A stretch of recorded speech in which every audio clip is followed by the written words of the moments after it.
Good morning, everyone. Good morning and welcome to this session. So, if you remember in the last class, we were talking about, we were talking about representation of a vector. We are talking about multiplication of any vector with a plain number or a scalar. इसके बारे में हम लोगों ने detail में information लिया, detail में इसको समझा. तो देखिए, जो मैं चीज बताना चाहता हूँ वो ये है कि जब भी आप कोई वेक्टर बना रहे हो, राइट, तो या फिर कोई वेक्टर के बारे में सोच रहे हो, तो you should think about two things. पहला, अगर कोई स्टेटमेंट फॉर्म में वेक्टर लिखा हुआ है तो you should be able to represent it in the form of a arrow, that is graphical representation होना चाहिए. और दूसरा, अगर आपको ग्राफिकली कोई वेक्टर दिख रहा है तो आप उसको डिफाइन कर सको कि ये वेक्टर क्या वेक्टर है, basis the units that we are seeing, basis the angle that the vector is making, with the x-axis, y-axis, whatever, and the direction in which the tail to head arrangement is there. So you should be able to say all these things. Now, another important point is, जो मैंने कल बताया था और वो important भी है कि देखो, जब भी आप वेक्टर बनाते हो तो आप बेसिकली जैसे कि विंड ब्लो कर रहा है तो इसकी वेक्टर आपको कोई बोलेगा नहीं कि कैसे बनाना है. You should be able to visualize and think and understand and accordingly you should interpret कि विंड की जो वेलोसिटी है वो हॉरिजॉन्टल में विंड बहता है. मतलब जो भी विंड की नॉमेनक्लेचर होती है, जैसे कि आपको पता है कि विंड जिस डायरेक्शन से स्टार्ट होती है उसके बेसिस पे उसका नामकरण होता है या उसका नॉमेनक्लेचर होता है. So basis in which direction the wind has started, मतलब साउथ ईस्टर्ली, साउथ वेस्टर्ली, इसके बारे में हम लोगों ने बात किया था. तो इंपॉर्टेंट बात यह है कि हम वेक्टर्स को जब ग्राफिकली रिप्रेजेंट करते हैं हम हमेशा ओरिजिन से ही उसे दिखाते हैं. बट इसका मतलब ये नहीं है कि विंड जो है ये विंड ओरिजिन से क्रॉस कर रही है. बेसिकली विंड की डायरेक्शन कहीं पे भी आप विंड वेक्टर दिखा सकते हो, but then by using allowable movement you should be able to shift it to the origin of the coordinate system, right? So that is was the funda that we were learning. तो अभी आइए, अभी हम बात करते हैं addition of vectors की.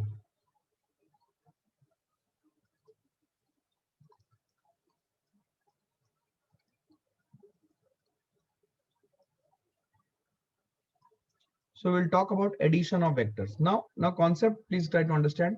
Addition of vectors, ठीक है. Addition of vectors मतलब हम दो वेक्टर बेसिकली ऐड कर रहे हैं. So दो वेक्टर ऐड कर रहे हैं, तीन वेक्टर ऐड कर रहे हैं, चार वेक्टर ऐड कर रहे हैं. So addition of vectors means we are trying to add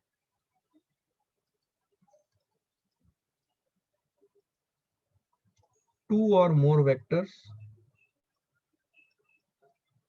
of same type. ठीक है. मतलब क्या हुआ, we will add two or more vectors of same type. For example, f1 force vector, f2 force vector. So I can add these two vectors to get some other vector which I will call as f3 vector. ठीक है. This addition is possible. दूसरा, अगर मैं suppose एक velocity vector लेता हूं,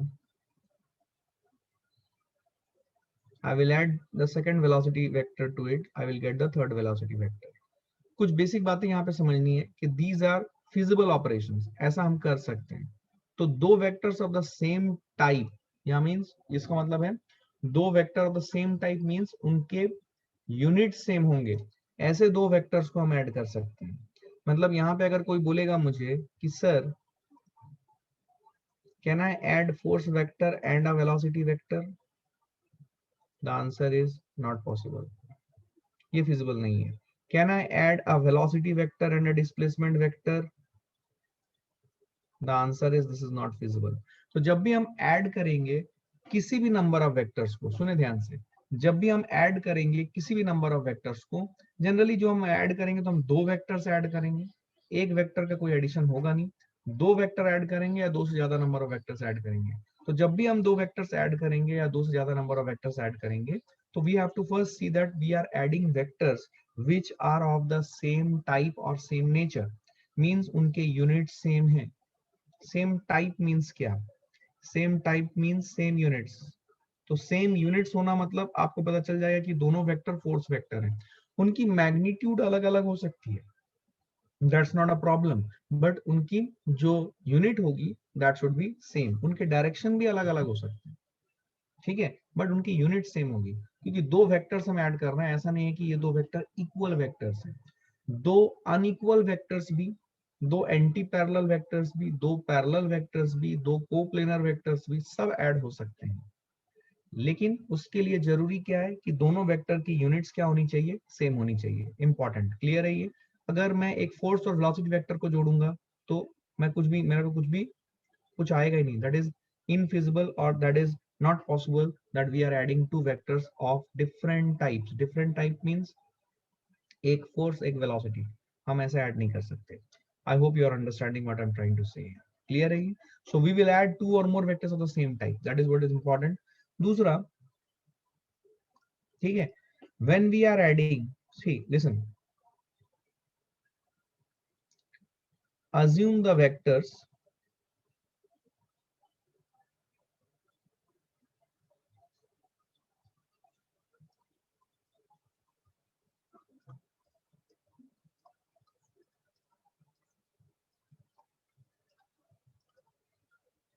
मैं ये क्वेश्चन लिख रहा हूं, उसके बाद इसको समझा रहा हूं। How to add vectors graphically, ठीक है? तो इसका प्रोसेस क्या है?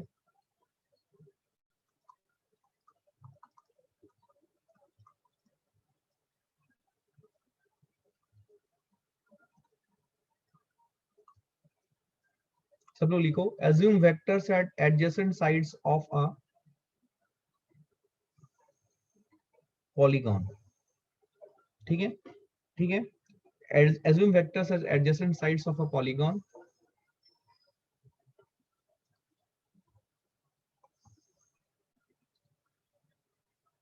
put all vectors in tail to head orientation,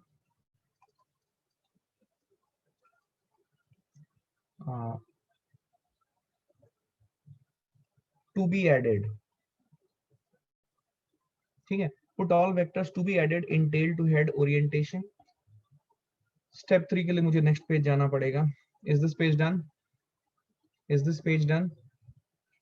put all vectors to be added in tail to head orientation. हो गया क्या ये पेज? क्विकली नोट करो, fast fast, you should be fast in taking notes.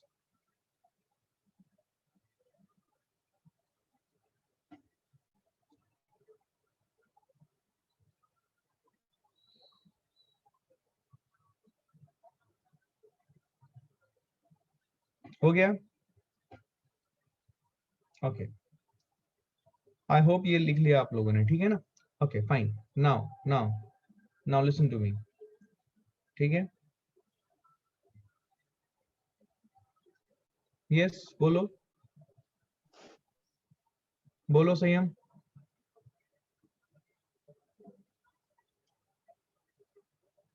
Okay, note it down fast fast, note it down, जल्दी से लिखो क्योंकि उसे रेफर करना पड़ेगा। जल्दी लिखो, fast.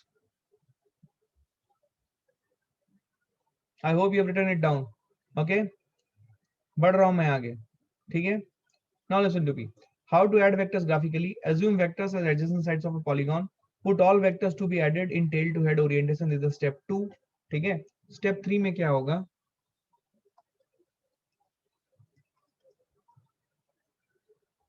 Complete the polygon by drawing the remaining side. मैं आपको एक्सप्लेन करूंगा इसका मतलब क्या है, ठीक है? Step 4,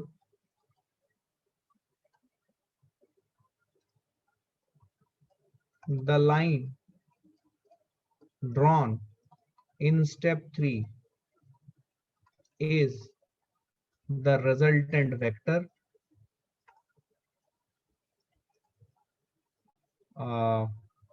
Mark head and tail on it appropriately. अब ये appropriately जब मैं बोल रहा हूं, मैं कैसे मार्क करूंगा मैं आपको सिखाऊंगा, ठीक है? मैं क्विकली आपको बता रहा हूँ स्टेप्स क्या है। दो वेक्टर्स को जोड़ने का स्टेप क्या है? दो या दो से ज्यादा वेक्टर्स, राइट? हम दो या दो से ज्यादा वेक्टर्स जोड़ सकते हैं। तो how to add vectors graphically? Assume vectors as adjacent sides of a polygon, ठीक है? Put all vectors to be added in tail to head orientation. तीसरा, Complete the polygon by drawing the remaining side. The line drawn in step 3 is the resultant vector. Mark head and tail on it appropriately. Because सुनो, एक line, देखो ये चीज समझो, एक line और एक वेक्टर में क्या डिफरेंस है? वेक्टर भी एक लाइन ही होता है। एक लाइन और वेक्टर में क्या डिफरेंस है? लाइन जो होता है उसमें कोई हेड एंड टेल नहीं होती है, लेकिन वेक्टर जो होता है, इस वेक्टर में एक हेड होता है और एक टेल होता है। यही डिफरेंस होता है एक लाइन से एक वेक्टर का, ठीक है ना? तो आप जब एक लाइन ड्रॉ करोगे और आप बोलोगे कि ये एक वेक्टर है, जैसे कि स्टेप 3 में बोला जा रहा है, पॉलीगॉन को क्लोज्ड बनाने के लिए आप एक लाइन ड्रॉ करोगे। तो जब आप वो लाइन ड्रॉ कर रहे हो, आप बोल रहे हो कि ये जो लाइन है, जितने वेक्टर मुझे प्रोवाइडेड थे सबको मैंने हेड टू टेल ओरिएंटेशन के हिसाब से रख दिया। अब पॉलीगॉन को क्लोज्ड बनाने के लिए ये लास्ट वाला लाइन मैं बना रहा हूं।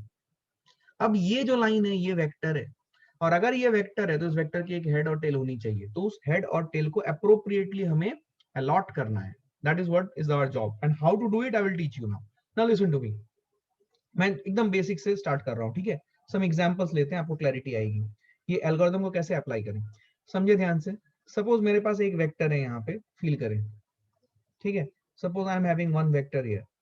बहुत सिंपल है, स्टेप बाय स्टेप फॉलो करते चलो, ठीक है? yes, I'm telling you. So there is one question, sir, how to determine the direction of the resultant vector? I am telling you, just hold. ठीक है, मैं अभी वही बता रहा हूँ आपको, ध्यान सुने। सपोज ये मेरे पास एक वेक्टर है, सपोज इस वेक्टर को मैंने ऐसे रखा, ये मेरा एक वेक्टर है, ठीक है? अब मान लो ये मैं बोलता हूँ कि this is my displacement vector. अच्छा, अगर मैं दो वेक्टर ऐड करने वाला हूँ, पहला वेक्टर मेरा डिस्प्लेसमेंट वेक्टर है, तो दूसरा वेक्टर जो होगा उसको भी डिस्प्लेसमेंट वेक्टर ही होना है। अब ये जो दूसरा वेक्टर है, ये दूसरा वेक्टर स्पेस में कहीं पे भी हो सकता है। सुनो ध्यान से, इंपॉर्टेंट बात, दूसरा वेक्टर स्पेस में कहीं पे भी हो सकता है। मान लो दूसरा वेक्टर यहाँ पे, फील करना, दिस वेरी इंटरेस्टिंग। दूसरा वेक्टर स्पेस में यहाँ पे, ठीक है? And this is also a displacement vector S2। मुझे S1 और S2 को जोड़ना है। अब सवाल ये है कि S1 S2 को मुझे जोड़ना है, तो स्टेप्स बता रहा है, एल्गोरिथम बता रहा है कि assume vectors on adjacent sides of a polygon। Step 2 में put all vectors to be added in tail to head orientation। तो सब वेक्टर को टेल टू हेड ओरिएंटेशन में रखना है। तो अब इस वेक्टर का, तो ये दोनों वेक्टर तो टेल टू हेड ओरिएंटेशन में रखे नहीं है, तो इनको जोड़े कैसे?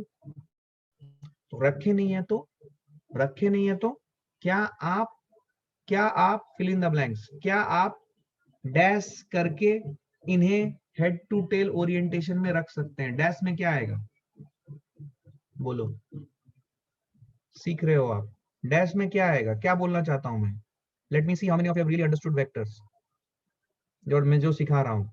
अलाउबल मूवमेंट, क्या मेरी बात समझ में आ रही है? Very good, very good. तो क्या मैं, ये मेरा सपोर्ट है, ये मेरा ऑरेंज कलर वाले वेक्टर का सपोर्ट है जो कि डिस्प्लेसमेंट वेक्टर 2 है, ये सपोर्ट है। क्या मैं इस सपोर्ट के पैरेलल, ठीक है, क्या मैं इस सपोर्ट के पैरेलल एक लाइन खींच सकता हूं? हाँ बिल्कुल खींच सकते हो आप। ये मैंने एक लाइन खींचा और ये लाइन मैंने यहाँ पे ऐसे रख दिया, जो कि इसके हेड से गुजर रही है, जस्ट इसके हेड से गुजर रही है। फील करो, क्लियर है ये? यस सर, एब्सोल्युटली क्लियर है। अब सुनो, अब इस S2 वेक्टर को क्या मैं अलाउबल मूवमेंट देके यहाँ पे शिफ्ट कर सकता हूँ? तो यहाँ पे शिफ्ट किया, और फिर ये जो सेकंड वाला जो सपोर्ट बनाया है मैंने, ध्यान से सुनना, ये जो सेकंड वाला लाइन बनाया, this I have drawn parallel to the support of the original vector, जहां पे लाई करता था। इसको उठा के मैं यहाँ पे डाल दूंगा, और फिर इसी लाइन के अलोंग मैं इसे ऊपर नीचे कर सके शिफ्ट करके, क्या मैं S2 वेक्टर के टेल को S1 वेक्टर के हेड पे रख सकता हूँ? I hope you are understanding, ठीक है? तो क्या मैं इसको, ये सब अलाउबल मूवमेंट देके ऐसे रख सकता हूँ क्या? Yes sir, we can keep it like this. क्या क्लियर है ये वेक्टर को मैंने ऐसे रख दिया। While doing so I have to keep in mind what, I have to keep in mind that दोनों के बीच के, दोनों का जो लेंथ है और जो डायरेक्शन है टेल टू हेड की, वो चेंज ना हो, so that I have not changed. ठीक है, ठीक है, फिर से सुनो, ये करते हुए मुझे ये इंश्योर करना है कि क्या क्या इंश्योर करना है कि टेल टू हेड की डायरेक्शन और टेल से हेड के बीच की दूरी ये बदले ना। अब देखो, क्या आपको लगता है कि अब ये दो वेक्टर को मैंने टेल टू हेड ओरिएंटेशन में ले आया हूं, ठीक है? अब इन दो वेक्टर को ऐड करना है। अब दो वेक्टर को ऐड करना है तो मुझे इनको adjacent sides of a polygon मानना है, और adjacent sides of the polygon मानते हुए मुझे इसे एक क्लोज्ड पॉलीगॉन बनाना है। तो क्लोज्ड पॉलीगॉन बनाने के लिए दो साइड मिले तो सबसे स्मॉलेस्ट नंबर ऑफ साइड वाला क्लोज्ड पॉलीगॉन क्या होता है? मैथ्स। सबसे स्मॉलेस्ट नंबर ऑफ साइड का क्लोज्ड पॉलीगॉन क्या होता है? Triangle. Very good, very good, very good, join करो इनको। बहुत बढ़िया, बेसिक्स क्लियर है। देखो अब हो गया खत्म। सो this is what is my resultant vector, जो ब्लैक कलर से मैंने बनाया है, समझे? ये मेरा रिजल्टेंट वेक्टर है। तो जब मैंने इसको बोला रिजल्टेंट वेक्टर, तो आपके मन में एक सवाल आएगा, सर अभी आपने बताया था ये एक लाइन है, ये एक वेक्टर है। तो अगर वेक्टर है सर, तो इसका हेड और टेल बताना पड़ेगा हमें, राइट? अब सुनो, हेड और टेल क्या होगा। ये लाइन दो पॉइंट को ज्वाइन कर रही है। ध्यान से देखो, एक पॉइंट पे टेल है किसी भी एक वेक्टर का, जो आप जोड़ रहे हो दो, उसमें से किसी भी एक वेक्टर का टेल है। तो जहां पे टेल है वहां पे टेल बनाओ, जिस एंड पे टेल है वहां पे टेल बनाओ। और दूसरे एंड पे देखो हेड है, जिस एंड पे हेड है वहां पे हेड बनाओ। क्या मेरी बात समझ में आई है? So this is what is your resultant vector. Clear है? This is what is your resultant vector. Clear है? क्लियर है? क्लियर है? क्लियर है? क्लियर है? बोलो, क्या मेरी बात समझ में आ रही है? This is what is your resultant vector. क्या क्लियर है? 100%?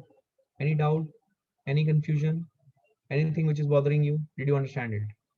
समझ में आई बात? सब लोग बोले क्लियर है? अभी देखो, सिंपल है, बहुत सिंपल है, कोई इशू नहीं है, ठीक है ना? अब देखो एक और एग्जांपल देखो, आपको क्लैरिटी आएगी। Suppose I want to add, मैं तीन वेक्टर दे रहा हूं आपको, सुने ध्यान से। एक वेक्टर है ये, मैं पूरा स्पेस यूज कर रहा हूं ताकि आपको फील आए, अच्छा ऐसा होता है। मान लो पहला वेक्टर ऐसा है, दूसरा वेक्टर जो है, दूसरा वेक्टर ऐसा है,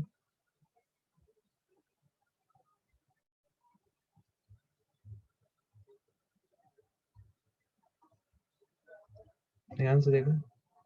एक एंड में हेड बना रहा हूं, मतलब दूसरे एंड में टेल, ठीक है? वो टेल मैं नहीं बना रहा हूं बार बार, ठीक है? और तीसरा जो वेक्टर है, लेट अस से third vector is something of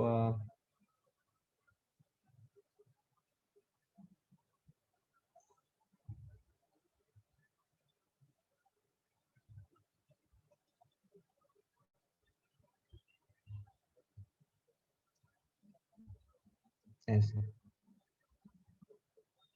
मुझे इन तीन वेक्टर्स को जोड़ना है। कैसे जोड़ूंगा? How to add this three vectors. अब देखो, ये जो तीन वेक्टर्स है, ये पूरे देखो इस 2D प्लेन में, यही समझना है आपको, इस 2D प्लेन में, स्पेस में, सॉरी 2D प्लेन में कहीं पे भी प्रेजेंट है। सबसे पहली बात, मुझे इनको adjacent sides of a polygon बनाना है। तो बनाने के लिए सबको एक साथ लाने की जरूरत है, मतलब स्टेप 2 तो मुझे करना ही पड़ेगा। ये देखो, ये स्टेप 2। अब स्टेप 2 अवेल डायरेक्टली ये किया हुआ नहीं है, so I need to do this. How I will do this? Step 2 किया हुआ नहीं है, so I need to do this. How I will do this? तो ये करने के लिए मुझे क्या करना पड़ेगा? बेसिक्स। बेसिक्स क्या है? देखो, बेसिक ये है, सपोज मैं इस वेक्टर को उठा के यहाँ पे लाना चाहता हूँ, ये मेरा सपोर्ट है। मेरे पास जगह ज्यादा अवेलेबल यहाँ पे होगा। एक काम करता हूँ मैं ना, थोड़ा सा इंजीनियरिटी यूज करता हूँ। मैं अभी ना इस वेक्टर को फिक्स कर देता हूँ, इस वेक्टर को मैं टच नहीं करूंगा। इस वेक्टर को मैंने फिक्स कर दिया, मतलब इसको मैं टच नहीं करूंगा, इसको यहीं रहने दूंगा। बाकी वेक्टर्स को उठा के हेड टू टेल ओरिएंटेशन में अरेंज करने की कोशिश करूंगा, बाकी वेक्टर्स को। So let's do it. देखो ध्यान से, ये है मेरा, अच्छा ये सब वेक्टर जो मैं ऐड कर रहा हूँ, पहली बात जो आपके ध्यान में होना चाहिए कि ये जो वेक्टर्स मैं ऐड कर रहा हूँ, इन वेक्टर्स को सेम टाइप का होना चाहिए। सेम टाइप मतलब सभी वेक्टर्स, इधर force vector, velocity vector, displacement vector, acceleration vector, सब सेम टाइप के होने चाहिए। मैग्नीट्यूड अलग हो सकती है, डायरेक्शन अलग हो सकती है, कोई फर्क नहीं पड़ता, लेकिन सबकी यूनिट सेम होनी चाहिए। Let us say all these are displacement vectors, ठीक है ना? Let us say this is S1 vector, let us say this is S2 vector, and let us say this is S3 vector. सब displacement vector है। अब सुनो, ये S2 का support है, मुझे क्या करना पड़ेगा? इसको उठा के, सुने ध्यान से, मुझे इसको उठा के ऐसे रखना है कि S1 और S2 क्या हो जाए, ये इनके हेड टू टेल अरेंजमेंट हो जाए एक साथ। तो हेड टू टेल अरेंजमेंट के लिए मैं क्या करूं? ध्यान से देखो, हेड टू टेल अरेंजमेंट के लिए मैं क्या कर रहा हूं? मैं इस वेक्टर को उठा के ऐसे यहाँ पे रख रहा हूं,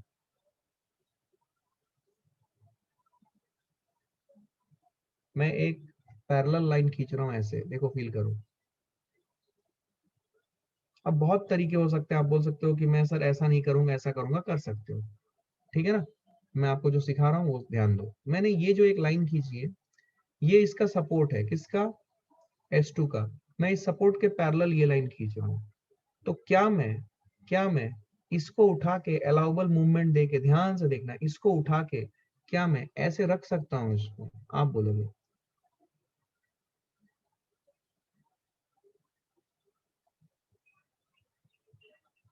ऑलमोस्ट सेम लग रहा है। यस। क्या ये S2 वेक्टर हो जाएगा? Yes sir. उठा के रख दिया tail to head to tail arrangement में। Yes, done. अब ये वाला वेक्टर है, इसका सपोर्ट बनाते हैं। आइए, बहुत सिंपल है। इसका सपोर्ट ये है, सॉरी, इसका सपोर्ट ये है S3 वेक्टर का सपोर्ट। ये S3 वेक्टर का सपोर्ट है। तो S3 वेक्टर का सपोर्ट के पैरेलल मुझे लाइन खींचनी है, ठीक है ना, मुझे लाइन खींचनी है। तो मैं कुछ ऐसा कर रहा हूँ, फील करना, ठीक है। इसके पैरेलल मैंने ये लाइन खींची, ऑलमोस्ट पैरेलल दिख रहा है, ध्यान से देखो।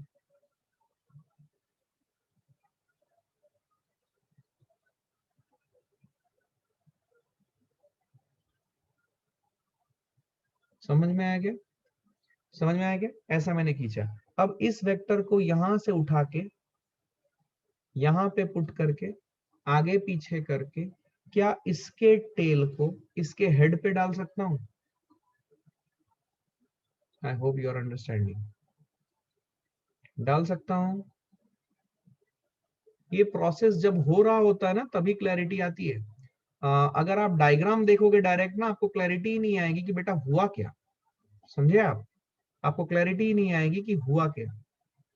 इसमें जब प्रोसेस होता है ना, when it is happening, then you get a feel कि what is actually happening। क्या क्लियर है ये? अब देखो, ये तीन वेक्टर जो स्पेस में कहीं पे भी थे, क्या मैंने इनको हेड टू टेल ओरिएंटेशन में ले आया। अब कॉन्सेप्ट क्या था? इनको इनको adjacent sides of the polygon मानते हुए मुझे पॉलीगॉन को क्लोज करना है। करते हैं क्लोज। तो पॉलीगॉन को अगर क्लोज करना है, आई एम ज्वाइनिंग दिस। अब मेरा पॉलीगॉन क्लोज होगा। क्या मेरी बात समझ में आ रही है? पॉलीगॉन क्लोज हुआ तो मैं बोला कि ये मेरा जो है, this is my resultant vector, resultant displacement vector. अच्छा, रिजल्टेंट मतलब ऐसे कंफ्यूज मत होना। रिजल्ट मतलब इन सबको जोड़ने के वाला रिजल्ट, उसको हम लोग बोलते हैं रिजल्टेंट। इन सबको जोड़ने वाला S1 S2 S3, इन सबको जोड़ने से क्या रिजल्ट आएगा, that is what is I mean resultant. When I से रिजल्टेंट, ये वर्ड आपको बार बार दिखेगा वेक्टर्स में, ठीक है। अब देखे, ध्यान से सुने आप। अब ये अगर वेक्टर है तो इसका एक हेड होगा, टेल होगा। I you know how to draw the head and tail of this green colour vector which is the resultant vector. Resultant मतलब इन सभी वेक्टर्स को जोड़ के जो रिजल्ट वेक्टर आएगा या जो रिजल्ट आएगा, that is what is known as resultant. क्या क्लियर है ये? क्लियर है ये? क्लियर है ये? क्लियर है ये? बोलो, हेड टेल कहाँ पे? क्या यहाँ पे इस एंड पे ग्रीन कलर का ये वाले एंड पे हेड है, तो यहाँ पे हेड आ जाएगा। तो यहाँ पे हेड आया तो दूसरे एंड पे टेल ही आएगा, कोई ऑप्शन नहीं है मेरे पास। क्या क्लियर है ये? This is what is your vector. So this is what is your resultant vector. अब ये जो रिजल्टेंट वेक्टर है, इन सभी वेक्टर्स को ऐड करके ये रिजल्टेंट वेक्टर बना है। तो जो रिजल्टेंट वेक्टर है, लेट अस से, इस रिजल्टेंट वेक्टर को मैं नामकरण करता हूं एज एस वेक्टर। तो ये जो एस वेक्टर है, can I say that this S vector is equal to sum of S1 vector, sum of S2 vector and sum of S3 vector. क्या मेरी बात समझ में आ रही है? तो ये जो S वेक्टर है, इसी को हम लोग बोलेंगे resultant vector, which is obtained by adding S1 vector, S2 vector and S3 vector. क्या मेरी बात समझ में आई है? Did you understand the graphical way of adding vectors? Simple है, क्लियर है, पक्का, 100% क्लियर है ये? क्लियर है ये? ठीक है। अच्छा, यहाँ पे एक पॉइंट है, इंपॉर्टेंट पॉइंट है जो मैं आपको बताना चाहता हूँ। इंपॉर्टेंट पॉइंट क्या है, यहाँ पे मैं लिखा रहा हूँ, सब लोग लिखें। क्या ये पॉइंट क्लियर है सबको? I didn't get a good response on this, so I am a little bit confused whether you really got it और not. You need to understand this to the core. हाँ, ये जब समझोगे तभी apply कर पाओगे, नहीं तो भूल जाओ अप्लाई करने की बात, आपको समझ में नहीं आएगा हो क्या रहा है। क्या आपको क्लैरिटी आई? अब कोई बच्चा बोलेगा सर आपने S1 वेक्टर को फिक्स रखा है। मैं नहीं रखता S1 वेक्टर को फिक्स, मत रख, कोई दिक्कत नहीं है। आप S1 वेक्टर को फिक्स नहीं रखना चाहते, लेकिन इन तीनों में से किसी एक को तो फिक्स रखना पड़ेगा, बाकी को मूव कराना पड़ेगा पॉलीगॉन क्लोज करने के लिए। तो आप किसी भी और को मूव कराओ, कोई दिक्कत नहीं है। लेकिन जब आप एक क्लोज्ड पॉलीगॉन बनाओगे, कहीं पे भी किसी भी वेक्टर को फिक्स रख के दूसरे वेक्टर को मूव करा के जब आप क्लोज्ड पॉलीगॉन बनाओगे तो रिजल्टेंट वेक्टर बिल्कुल इसी मैग्नीट्यूड का और इसी डायरेक्शन का आना चाहिए। मतलब इसका मतलब अदरवाइज अगर ऐसा होता कि आपने मान लो किसी ने S1 वेक्टर को फिक्स किया, S2 S3 को मूव कराया, कोई S3 को फिक्स किया, S1 S2 को मूव कराया, उसके आंसर्स अगर अलग अलग आते तो फिर it would be difficult proposition, right? So ऐसा नहीं होगा, किसी भी वेक्टर को फिक्स करो, दूसरे वेक्टर्स को अलाउबल मूवमेंट देके हेड टू टेल अरेंजमेंट में रखो, पॉलीगॉन के एडजेसेंट साइड्स बना लो। क्लोज्ड पॉलीगॉन करने के लिए जो लास्ट साइड आप बनाओगे, जो आपको बनाना पड़ेगा, that is the vector which we are looking at. अगर वो वेक्टर है तो उसका हेड और टेल बना दो। तो ये सब जब आप करोगे ना, तो आपको किसी भी वेक्टर को फिक्स करके किसी भी अदर वेक्टर को मूव करा, कोई फर्क नहीं पड़ता है, आपको आपका आंसर सेम मिलेगा।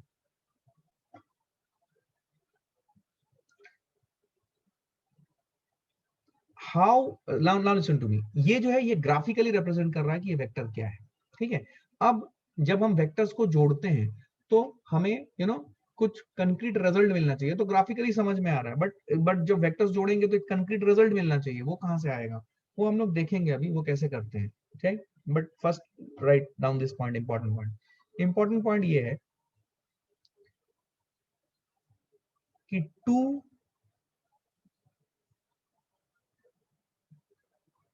coplanar vectors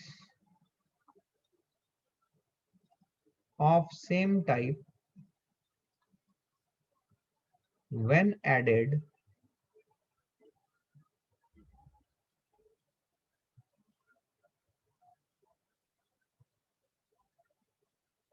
gives a resultant which is also coplanar with the original two vectors. Very important. मतलब देखो, मतलब सपोज मैं बोल रहा हूँ कि S1 S2 S3 ये कोप्लेनर वेक्टर्स है। कोप्लेनर मतलब एक ही प्लेन में, ऑलरेडी मैंने बनाया भी था वैसे ही। S1 S2 S3 को एक ही प्लेन में बनाया था मैंने, तो कोप्लेनर वेक्टर्स है, सब ये व्हाइट बोर्ड के प्लेन में है। तो ये कोप्लेनर वेक्टर्स अगर हैं तो इनका जो रिजल्टेंट होगा, जो मैंने ग्रीन कलर वाला वेक्टर दिखाया है, एस वेक्टर, इनका रिजल्टेंट मतलब इनको जोड़ के जो आया है, ये भी इन सभी वेक्टर्स के साथ कोप्लेनर होगा। मतलब S1 S2 S3 and the resultant S vector all are coplanar. तो कभी भी अगर हम कोप्लेनर वेक्टर्स जोड़ते हैं सेम टाइप का होगा तभी जोड़ पाएंगे। तो कोप्लेनर वेक्टर्स जब हम जोड़ रहे हैं मतलब वो सेम टाइप के हैं, तो जोड़ने के बाद जो रिजल्टेंट वेक्टर आएगा ये भी उन वेक्टर्स को जिनको हम जोड़ रहे हैं उनके साथ कोप्लेनर होगा। क्या क्लियर है ये? This is what I wanted to say here, important point, this is a very important point, you need to understand it कि ये कोप्लेनर होगा। ठीक है, क्लियर है ये बात?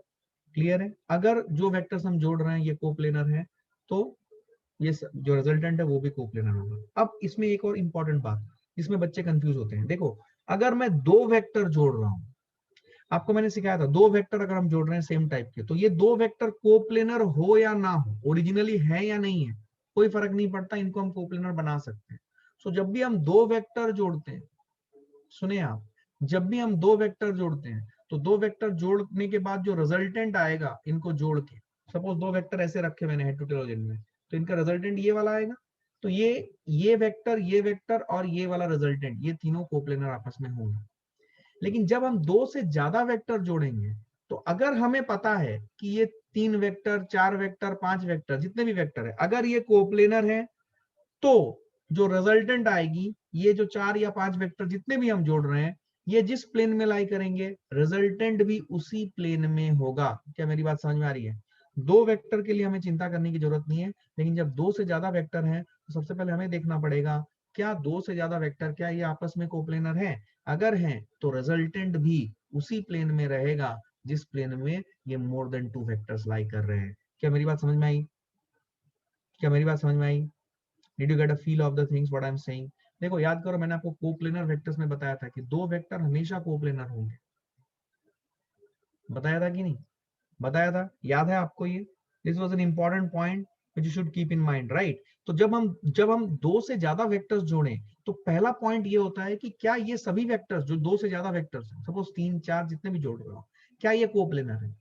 अगर कोप्लेनर है तो जो उनको जोड़ने के बाद जो रिजल्टेंट होगा वो भी ये चार पांच वेक्टर जिस प्लेन में लाई कर रहे हैं उसी प्लेन में वो भी मतलब वो रिजल्टेंट वेक्टर भी लाई करेगा। क्लियर है ये? क्लियर है? थोड़ा थोड़ा कम रिस्पॉन्स आ रहा है। क्लियर है? Did you understand this? Clarity है? चलो आगे बढ़ते हैं। Hope you have written it down. This is an important point, so you should understand it. Now let's move on. अभी देखिए, अभी हम क्या करते हैं। Now there are two separate rules of adding of vectors, right? तो rules of addition of vectors, तो लिखो यहाँ पे rules of addition of vectors. तो बेसिकली वेक्टर्स को जोड़ने के जो तरीके होते हैं ना, दो तरीके से जनरली हम वेक्टर जोड़ते हैं।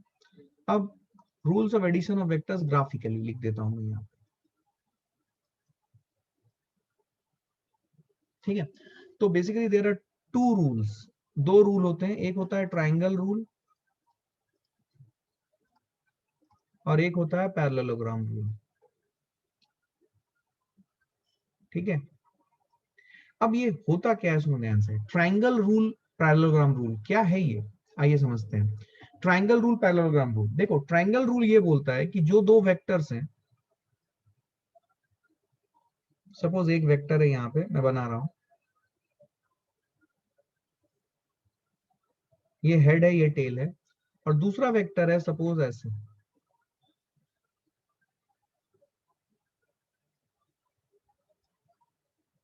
ठीक है? ये हेड है ये टेल है।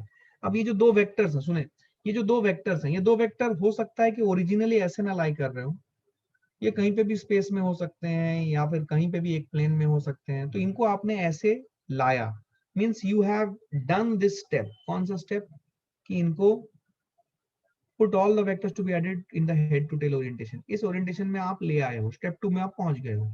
मान लो पहले था नहीं था, जो भी है, था तो कोई दिक्कत नहीं है, नहीं था तो आपने इस कंडीशन में इनको ले आए हो, ठीक है? स्टेप 2 तक पहुंच गए हो। अब स्टेप 2 तक पहुंचने के बाद इनका जो रिजल्टेंट होगा, अगर आप इन वेक्टर्स को हेड टू टेल ओरिएंटेशन में रखे हो, तो इनका जो रिजल्टेंट होगा it will given by this vector, जो हमारा बेसिक अंडरस्टैंडिंग है। पॉलीगॉन को क्लोज करना है, पॉलीगॉन को क्लोज करने के लिए ये वाली वेक्टर है, ठीक है? ये वाली वेक्टर है। तो मान लो ये डिस्प्लेसमेंट वेक्टर है S1 S2, तो इनको जोड़ा तो रिजल्टेंट वेक्टर, इसको समझो, इसको लिखना कैसे होता है। रिजल्टेंट वेक्टर जो है it will be S1 vector plus S2 vector. इसको हम बोल सकते हैं कोई और vector S vector, S vector बोले, S3 वेक्टर बोले, S4 वेक्टर बोले, दैट डिफरेंट थिंग। बट इन जो जो रिजल्टेंट आ रहा है S vector, displacement vector, that is result, that is the sum of S1 vector and S2 vector. क्या क्लियर है ये? इसको हम लोग बोलते हैं क्या? इसको हम लोग बोलते हैं क्या? दिस वेक्टर वी से एज रिजल्टेंट वेक्टर, राइट? अब इस रूल को हम लोग क्या रूल बोलते हैं? This rule is known as triangle rule. अच्छा, ट्रायंगल रूल क्यों? क्योंकि एडजेसेंट साइड्स जो हैं पॉलीगॉन के, उनको एडजस्ट, मतलब पॉलीगॉन बनाते वक्त हम देख रहे हैं कि we are getting a triangle, that is why this is known as triangle rule. Simple, right? इसको ट्रायंगल रूल क्यों बोलते हैं? क्योंकि जो पॉलीगॉन बना, why it is called triangle rule? क्योंकि जो पॉलीगॉन बना, closed polygon, that is a triangle, that's why this is known as triangle rule. Clear है? That's why this is known as triangle rule. अब parallelogram rule क्या है? Parallelogram rule में क्या है कि आप पहला वेक्टर तो ऐसे ही रखते हो, ध्यान सुनो, पहला वेक्टर तो आप ऐसे ही रखते हो, मैं यही दिखा रहा हूं आपको। पहला वेक्टर आपने ऐसे ही रखा है S1, ठीक है? पर जो दूसरा वेक्टर है ना, दूसरा वेक्टर को आप हेड टू टेल ओरिएंटेशन में ना रख के इसको आप रखते हो टेल टू टेल ओरिएंटेशन में। ध्यान से देखो, मैं यही बना रहा हूं यहाँ पे,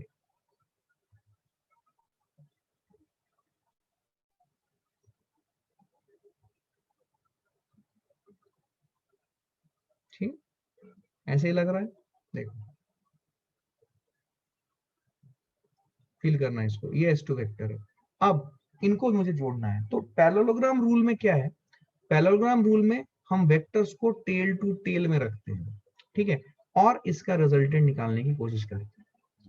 कैसे रखते हैं? टेल टू टेल में रखते हैं और इसका रिजल्टेंट निकालने की कोशिश करते हैं। तो जब इसका रिजल्टेंट निकालने की कोशिश करेंगे तो हमें करना क्या पड़ेगा? Why it is called parallelogram rule? Because in दोनों साइड को adjacent side of a parallelogram मानते हुए हमें एक पैरेललोग्राम कंप्लीट करना है खुद से। तो पैरेललोग्राम कंप्लीट करना आपको समझ में आता है। आपको यहां से एक लाइन खींचना पड़ेगा which is parallel to S1 vector, और आपको यहां से एक लाइन खींचना पड़ेगा, जस्ट होल्ड, आपको यहां से एक लाइन खींचना पड़ेगा पैरेलल टू S2 वेक्टर।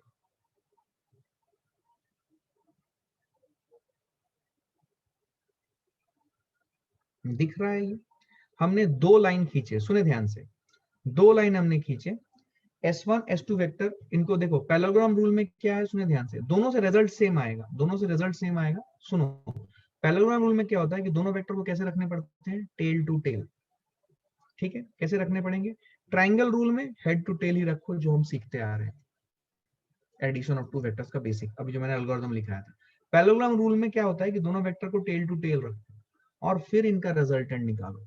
तो इनका रिजल्टेंट जो होता है, रिजल्टेंट निकालने से पहले क्या करना पड़ेगा, इसको एक क्लोज्ड पॉलीगॉन बनाना पड़ेगा, इनको एडजेसेंट साइड मानते हुए। तो क्लोज्ड पॉलीगॉन बनाया तो इस टाइप से मैंने इस यहां से एक पैरेलल लाइन ले ली, this line is parallel to the S1 vector, और यहां से पैरेलल लाइन ले ली, this line is parallel to the S2 vector. अब ये पैरेललोग्राम बन गया। तो रिजल्टेंट जो आएगा वो आएगा क्या, सुनो ध्यान से, वो आएगा ये वाला vector which is the diagonal of this parallelogram. तो जो डायगोनल ऑफ द पैरेललोग्राम है वो बनेगा आपका क्या, resultant vector of S1 vector and S2 vector. मतलब S1 और S2 को जोड़े तो ये रिजल्टेंट बनेगा। अब ये अगर रिजल्टेंट है तो अब इसका हेड और टेल चाहिए सर, कैसे बताएं वो अब बताओ। अब हेड और टेल कैसे निकालेंगे, सुनो ध्यान से। हेड और टेल निकालने का तरीका ये है कि जहां पे दोनों वेक्टर के टेल मिल रहे हैं वहां पे टेल होगा, और जो अपोजिट डायगोनल में जो पॉइंट पहुंचा वहां पे हेड होगा। सो this is the direction of your resultant vector. Resultant vector अब भी S1 vector plus S2 vector ही है, विच इज S वेक्टर। दोनों को ही जोड़ रहे हैं। तो ये वाला, अब सुनो ध्यान से, ये वाला जो लाइन आपने ध्यान से देखा, ध्यान से देखो, मैं आपको बता रहा हूँ, एक ही जगह करके दिखाऊंगा, दैट्स नॉट अ प्रॉब्लम। ठीक है, हाँ, that is the question, you, that is where I am coming. अब एक बच्चे ने एक सवाल पूछा है, देखो, ये वाला और ये वाला, do you think that these two are same?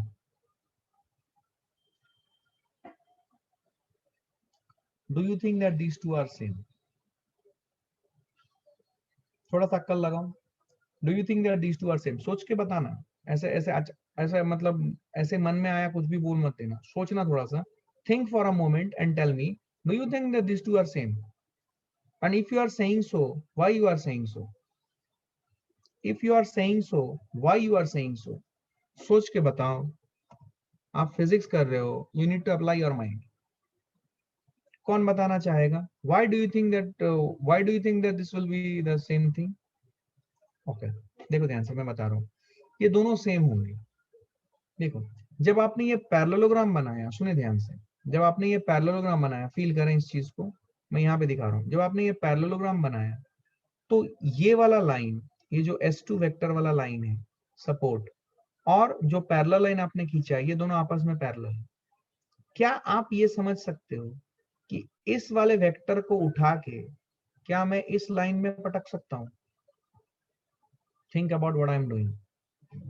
फिर से देखो, फिर से देखो, मैं अंडू कर रहा हूं, ये फिर से रीडू कर रहा हूं। क्या मेरी बात समझ में आई है? क्या मैं पटक सकता हूं इसको लाके यहाँ पे by using allowable movement? Because ये जो S2 वेक्टर का जो ओरिजिनल सपोर्ट था उसके पैरेलल मैंने ये लाइन ली है। I hope you are understanding. तो क्या मैं अगर इसको उठा के यहाँ पे ले आऊं, क्या आप ये समझ पा रहे हो? Think about it. तो क्या ये वेक्टर यहाँ पे फिट हो जाएगा एग्जैक्टली exactly? क्या ये वेक्टर यहाँ पे फिट होगा एग्जैक्टली exactly? बोलो, एकदम एग्जैक्ट फिट होगा, मैं बोल रहा हूँ। Do you agree? Exact fit होगा, राइट right? और अगर एग्जैक्ट फिट हुआ, अगर मैंने इसको यहां से ले आया, अब ये वाले पोर्शन के ऊपर फोकस करो। किस पोर्शन के ऊपर सर? ये वाले पोर्शन के ऊपर फोकस करो, ये वाला। क्या आपको समझ में आ रहा है कि ये जो अभी आपने किया है, क्या ये यही है जो पहले आपने किया था ट्रायंगल रूल से? इसका मतलब ट्रायंगल रूल और पैरेललोग्राम रूल से सेम रिजल्ट आएगा। ठीक है, it is up to your convenience, या फिर आप किस तरीके से सोचते हो, आपको आपका आंसर सेम मिलेगा। क्या क्लियर है ये? Did you understand this? क्या ये समझ में आई है? This is what is the triangle rule and parallelogram rule. क्या क्लियर है? ट्रायंगल रूल इंपॉर्टेंट पॉइंट क्या है जो मैं यहाँ पे लिखाता हूँ? इंपॉर्टेंट पॉइंट है कि triangle and parallelogram rule will give us same result. Triangle and parallelogram rule will give us same result. ठीक है। अब सवाल आता है बच्चे का, तो फिर सर कौन सा रूल यूज करें? कोई भी रूल यूज कर लो। आपको ट्रायंगल सही लगता है ट्रायंगल यूज कर लो, सही। आपको ट्रायंगल अच्छा लगता है ट्रायंगल कर लो। पैरेललोग्राम अच्छा लगता है पैरेललोग्राम कर लो। क्योंकि देखो आपको कभी भी ऐसा सवाल नहीं आएगा कि add these two by triangle rule of addition of vectors, ये सिर्फ बोर्ड्स में आएंगे। Add these two by parallelogram rule of addition of vectors, ये सिर्फ बोर्ड्स में आएंगे। कंपटीशन में आपको कोई नहीं बोलेगा कि आप ट्रायंगल रूल यूज करो पैरेललोग्राम रूल यूज करो। आपको डिसाइड करना है क्या यूज करना है, दोनों में से जो आपको उस टाइम पे अच्छा लग रहा हो आप यूज कर लो। ठीक है, समझ में आई बात? अच्छा, अब देखो ये जो मैंने बताया rules of addition of vectors graphically, this are rules of addition of two vectors graphically. मैं इसको थोड़ा ठीक करता हूँ। देखो दो से ज्यादा वेक्टर अगर हुए तो हमें कौन सा रूल यूज करना है? हमें ये पैरेललोग्राम रूल ही यूज करना है। सॉरी पैरेललोग्राम बोल रहा हूँ, ये जो मैंने स्टेप बाय स्टेप मेथड पढ़ाया आपको इसी को यूज करना है। अगर हम ग्राफिकली अगर बोला जाए दो से ज्यादा वेक्टर जोड़ रहे हैं, लेकिन अगर दो वेक्टर जोड़ने की बात आती है then we have two specific rules, triangle rule and parallelogram rule, सिर्फ दो वेक्टर जोड़ने के लिए। अगर दो वेक्टर से ज्यादा वेक्टर जोड़ रहे हैं तो हमें जो रूल्स मैंने इससे पहले बताया है कि हेड टू टेल अरेंजमेंट में सारे वेक्टर्स को रख दो, फिर उनको एक क्लोज्ड पॉलीगॉन का एडजेसेंट साइड्स मानते हुए पॉलीगॉन कंप्लीट कर दो। पॉलीगॉन कंप्लीट करोगे तो you will get the resultant vector. क्या मेरी बात समझ में आ रही है? You will get the resultant vector. क्या क्लियर है? ये बात समझ में आई है? Did you understand this? Clear है? अब देखो ये ट्रायंगल रूल और पैरेललोग्राम रूल से सेम रिजल्ट आएगा, ये मैंने आपको यहाँ पे समझाया है। ठीक है ना? This is what we need to understand कि दोनों से सेम रिजल्ट आएगा, अलग अलग रिजल्ट नहीं आएंगे। क्या ये पॉइंट क्लियर है? क्या ये पॉइंट क्लियर है? अब देखो ध्यान से, यहाँ पे ध्यान से देखना। अब हम यहाँ पे एनालिटिकल मेथड देखेंगे। एनालिटिकल मेथड मतलब हम एक फॉर्मूला निकालेंगे, analytical method of addition of two vectors. ठीक है, ये चीज हम देखेंगे। अब इसमें दो तीन बातें हैं जो आपको मैं समझा रहा हूँ, सुने ध्यान से। Analytical method of addition of two vectors, ठीक है, ध्यान से देखना। Analytical method of addition of two vectors, तो दो वेक्टर को एनालिटिकली मतलब मुझे एक फॉर्मूला मिलेगा दो वेक्टर को जोड़ने के बाद, जो रिजल्टेंट वेक्टर है उसकी मैग्नीट्यूड कितनी है, उसकी डायरेक्शन कितनी है, इसका एक फॉर्मूला मिलेगा। एनालिटिकल मेथड मींस मतलब क्या है इसका? I will get a, I will नहीं, we will get a mathematical formula, we will get a mathematical formula representing magnitude and direction of a resultant vector. This is what is the meaning of analytical method of addition of two vectors. ठीक है, आइए समझते हैं। अब दो vector जोड़ रहे हैं तो अभी बच्चे का मन में एक सवाल आता है कि कौन सा रूल यूज करें sir, should we use triangle rule, should we use parallelogram rule? तो मैं ये पॉइंट भी यहाँ पे क्लियर करता हूँ। We can use either of triangle or parallelogram rule to get the mathematical formula।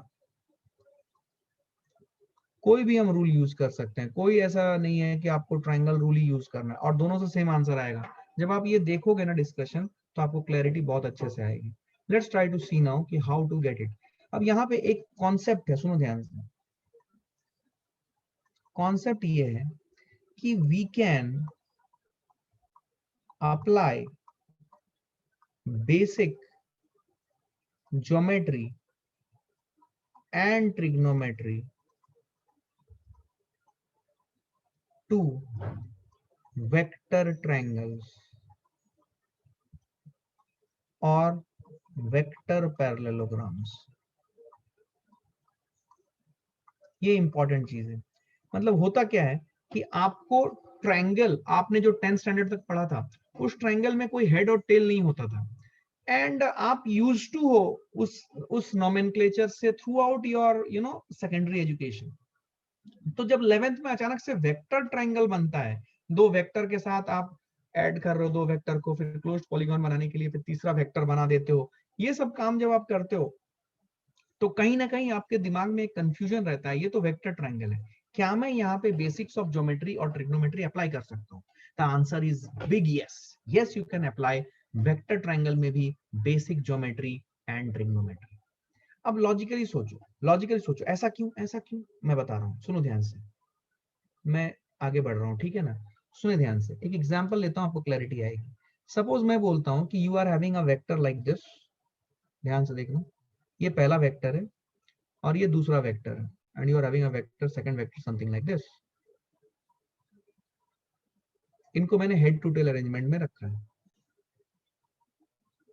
And you are getting the resultant vector something like this.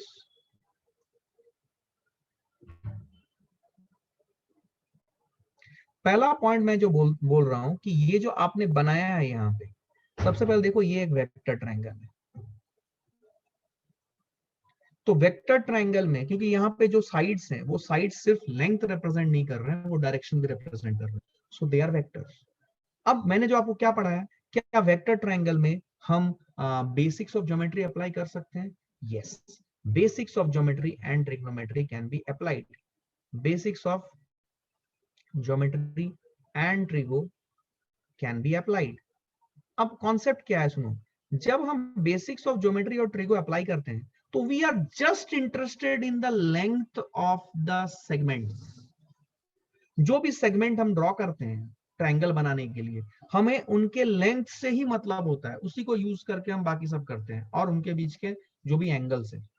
तो कभी भी वेक्टर ट्रायंगल है तो आपको कॉन्सेप्ट पहले तो क्लियर हो जाना चाहिए कि basics of geometry and trigonometry यहाँ पे हम अप्लाई कर सकते हैं, पहली बात। अच्छा, मैं क्या सजेस्ट करता हूं बच्चों को, ताकि उनको कोई कंफ्यूजन ना हो, मैं सजेस्ट करता हूं कि ये वेक्टर ट्रायंगल है, आपको basic geometry and trigonometry apply करना है, तो आप क्या करो, आप इस वेक्टर ट्रायंगल को simply draw it again, redraw it again, but while you are redrawing it, ensure that you are not drawing the arrows head and tail, and then you again redraw this triangle. Now your triangle will look something like this.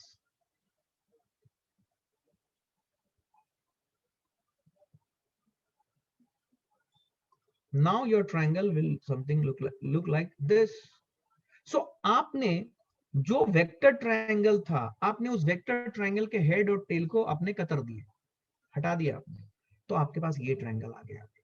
अब इस triangle में आपको दिख रहा है कि because head और tell हटा दिए हैं तो ये सिर्फ और सिर्फ मैग्नीट्यूड दिखा रहा है, मतलब ये जो लंबाई है, ये वेक्टर है, इस वेक्टर का हेड और टेल क्या रिप्रेजेंट कर रहा था? हेड और टेल रिप्रेजेंट कर रहा था डायरेक्शन, लेकिन इस सेगमेंट की जो लंबाई थी वो क्या रिप्रेजेंट कर रही थी? याद करो, ग्राफिकल वेक्टर रिप्रेजेंटेशन पहला क्लास, जो इसकी लंबाई है, ये हेड और टेल के बीच की जो दूरी है, व्हाट इज इट रिप्रेजेंटिंग? वो क्या रिप्रेजेंट करता था? वो रिप्रेजेंट करता था इसका मैग्नीट्यूड। तो हमने जब इस वेक्टर ट्रायंगल को इसमें बदल दिया, तो ये वेक्टर ट्रायंगल था, ये क्या ट्रायंगल हुआ? This is a triangle with only length, triangle with only length.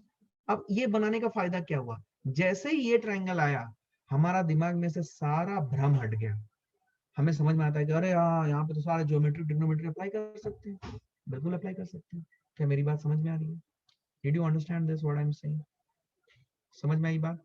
तो अगर मैं बोलूं कि सुनो, ये वेक्टर था, सुनो, ये वेक्टर था, मान लो S1 वेक्टर, ये वेक्टर था S2 vector, these are displacements, मुझे इनको जोड़ के ये वेक्टर बनाना था, which is S vector is equal to S1 vector plus S2 vector. सुने ध्यान से अभी मैं जो बोल रहा हूँ, तो जब मैंने इस वेक्टर ट्रायंगल को कन्वर्ट कर दिया इस ट्रायंगल में जहां पे कोई हेड और टेल नहीं है, तो अब ये जो ब्लैक कलर वाला लाइन है, ये क्या रिप्रेजेंट कर रहा है? Let me get a feel whether you have understood it और नॉट। ये क्या रिप्रेजेंट कर रहा है, बता सकते हो? बता सकते हो? बता सकते हो? Let me see how many of you can answer this. ये क्या रिप्रेजेंट कर रहा है? Let me see, let me see how many of you can answer this. Let me see. Base नहीं, नहीं नहीं नहीं, बेस नहीं, मुझे बेस आंसर नहीं चाहिए।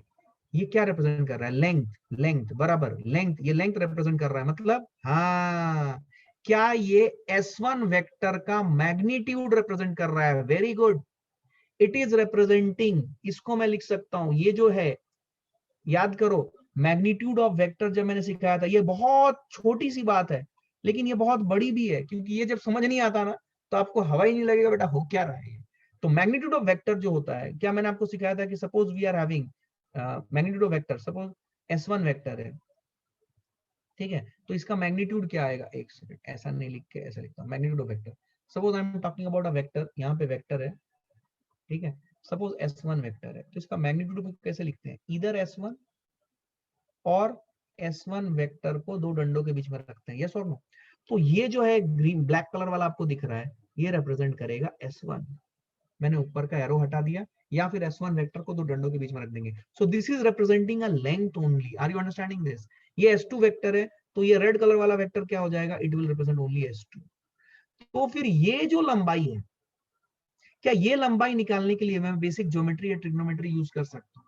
तो ये जो लंबाई निकलेगी, ये लंबाई, क्या ये जो लंबाई होगी, क्या ये लंबाई को मैं लिख सकता हूं S? क्या आपको ये फील आई? क्या मैं इस लंबाई को लिख सकता हूं S? जल्दी बोलो, गायब हो गया तो। क्या मैं इस लंबाई को लिख सकता हूं S? बिकॉज देखो अपना वेक्टर ट्रायंगल में ओरिजिनली ये S वेक्टर था, तो अब जब मैंने इस वेक्टर ट्रायंगल में से वेक्टर ट्रायंगल को बना दिया मैंने, क्या सिर्फ लेंथ्स वाला एक ट्रायंगल बना दिया है, तो अब ये जो लाइन है, ये लाइन की मैग्नीट्यूड तो नहीं बदल रही है, मैग्नीट्यूड नहीं बदल रही है मतलब मैं स्पॉटलाइट से दिखा रहा हूं, फील करना, ये जो वेक्टर थी अब मैंने इसको रिप्लेस कर दिया एक लाइन से, तो अगर इस वेक्टर की मैग्नीट्यूड, सॉरी ये एक एस वेक्टर था, तो अब इसका मैग्नीट्यूड जो होगा, क्या मैं उसे लिख सकता हूं एस ओनली। जैसे यहां पे S1 वेक्टर था तो इसका मैग्नीट्यूड को S1 लिखा, यहां पे S2 वेक्टर था इसके मैग्नीट्यूड को S2 लिखा, तो क्या ये जो S वेक्टर है, क्या इसका मैग्नीट्यूड को S लिखूंगा? बिल्कुल। क्या मेरी बात समझ में आई है? तो this is the utility, this is the concept that we need to understand. इसके बिना क्या होता है कि आप सब डेरिवेशन देखते हो लेकिन आपके दिमाग में एक क्वेश्चन रह ही जाता है कि बेटा ऐसा क्यों। क्या मेरी बात समझ में आ रही है? क्या मैं आपको समझा पा रहा हूँ? क्या आपको क्लैरिटी आ रही है? थोड़ा फास्ट प्लीज। क्या बात समझ में आई है? क्या क्लैरिटी है? बोलो, did you understand this? So this is what is the understanding. Now सुनो ध्यान से, last point, because it's almost time, listen to me. अच्छा, मैं अगर बोलूं S1 और S2 वेक्टर के बीच का एंगल कितना है, वो कौन सा एंगल होगा? मैं दो एंगल यहां पे दिखा रहा हूं, एक एंगल है θ1 और दूसरा एंगल है θ2। S1 और S2 वेक्टर के बीच का एंगल क्या होगा? यहां पे वेक्टर का नॉलेज काम आता है। वेक्टर के बीच का एंगल क्या होता है, कैसे लाते हैं वेक्टर के बीच का एंगल? θ1 होगा वेक्टर के बीच का एंगल S1 और S2 के बीच का, या θ2 होगा? जल्दी बोलो, वेक्टर एंगल बिटवीन वेक्टर्स आप सीख चुके हो, सोच के बोलो। एंगल बिटवीन द वेक्टर्स का क्या रूल था, भूल रहे हो तुम? एंगल बिटवीन द वेक्टर्स का क्या रूल था, वेक्टर को कैसे रखना पड़ता था एंगल बिटवीन द वेक्टर निकालने के लिए? यही कंफ्यूजन होता है बच्चा। ये यहां से यहां, ये देखो सब गलत कर रहे हो, बच्चा यहां से यहां आता है सब सही करता है, लेकिन जब एंगल वेक्टर ट्रायंगल में अब वो बोलता है कि angle between S1 and S2 vector is suppose कुछ दिया हुआ है, कुछ दिया हुआ है, तो angle between the S1 and S2 vector कौन सा वेक्टर है? स्मॉलर एंगल, बट क्या वेक्टर्स को टेल टू टेल रखना जरूरी है? जब S1 वेक्टर और S2 वेक्टर ऐसे रखे हुए हैं, क्या ये टेल टू टेल रखे हैं? क्या ये टेल टू टेल रखे हुए हैं? टेल टू टेल रखे हुए हैं। जब S1 और S2 वेक्टर जैसे मैंने यहाँ पे बनाया है, ध्यान से देख के बोलो, कुछ भी मत बको, बेसिक बातों में इतना गड़बड़ क्यों कर रहे हो? जो S1 वेक्टर और S2 वेक्टर है, क्या ये टेल टू टेल रखे हुए हैं? नो। तो पहले इनको टेल टू टेल रखना पड़ेगा, फिर तो इनके बीच का स्मॉलर एंगल निकालना पड़ेगा ना। तो एंगल बिटवीन S1 वेक्टर और S2 वेक्टर क्या है? सपोज प्रोवाइडेड है कि एंगल बिटवीन S1 और S2 वेक्टर इज θ1, तो θ1 कहां पे लिखोगे आप? ये θ1 होगा या ये θ2 की जगह पे θ1 होगा? तो अगर यही समझना है, तो एंगल बिटवीन S1 और S2 वेक्टर अगर θ1 दिया हुआ है, तो ये θ1 ये वाला होगा। suppose if I say, I'm writing here, suppose if I say angle between s1 vector and s2 vector is θ1, ठीक है, ध्यान से देखो, तो ये θ1 कौन सा होगा, θ1 कौन सा होगा, दिस और दिस, यहाँ पे लिखता हूं ताकि क्लैरिटी रहे, ये वाला एंगल θ1 होगा या ये वाला एंगल θ1 होगा, कौन सा एंगल θ1 होगा, कौन सा एंगल θ1 होगा, क्या ये वाला एंगल θ1 होगा, स्पॉटलाइट से दिखा रहा हूं, विल दिस एंगल भी θ1, यस सर, क्या बात समझ में आई है, तो ये θ1 होगा एंगल बिटवीन टू वेक्टर्स, तो ये θ1 है, ठीक है ना, ये θ1 है, याद रखना, मैं यहाँ पे स्टॉप करता हूं, अब यहाँ पे बेसिक ज्योमेट्री लगा के आपको एस की वैल्यू निकालनी पड़ेगी, और जो एस की वैल्यू होगी वही आपको फॉर्मूला देगी, mathematical formula to find out the resultant, और फिर हम ट्रिग्नोमेट्री लगा के एंगल भी, ठीक है, ठीक है, we will be able to find out geometrically all the angles we'll be able to find out, we'll be able to find out this, we'll be able to find out this, everything we'll be able to find out geometrically, and we will deal with that also. But पहली बात, जब vector में आप देख रहे हो तो vector में दो वेक्टर के बीच का एंगल अगर दिया हुआ है θ1, तो इसीलिए मैंने पूछा है आप θ1 किसको लोगे, ये वाले को θ1 लोगे या ये वाले को θ1 लोगे, तो यहाँ पे ये वाला मतलब मुझे दिखाना पड़ेगा, ये देखो, this one is θ1, this is correct, ये θ1 गलत है, ये सही है, क्योंकि θ1 निकालने के लिए सबसे पहले आपको वेक्टर को टेल टू टेल रखना पड़ेगा, फिर उनके बीच का स्मॉलर एंगल चाहिए, है ना, तो इस वेक्टर को आपको आगे लेके जाना पड़ेगा, आगे लेके जाओगे तो फिर इनके बीच में टेल टू टेल हो जाएगा, ये इनके बीच में स्मॉलर एंगल θ1 आएगा, तो this is what is the angle, तो इसीलिए ये s1 s2 के बीच का एंगल अगर पूछा जाए तो ये एंगल नहीं है, वो बहुत बार बच्चे ये एंगल ले लेते हैं, गलत है वो, ये एंगल है, ठीक है ना, आगे बढ़ेंगे, कल बात करेंगे, कल नहीं, नेक्स्ट क्लास में, tomorrow is Sunday right, so we will talk on Monday, ठीक है, बाय, टेक केयर, बाय।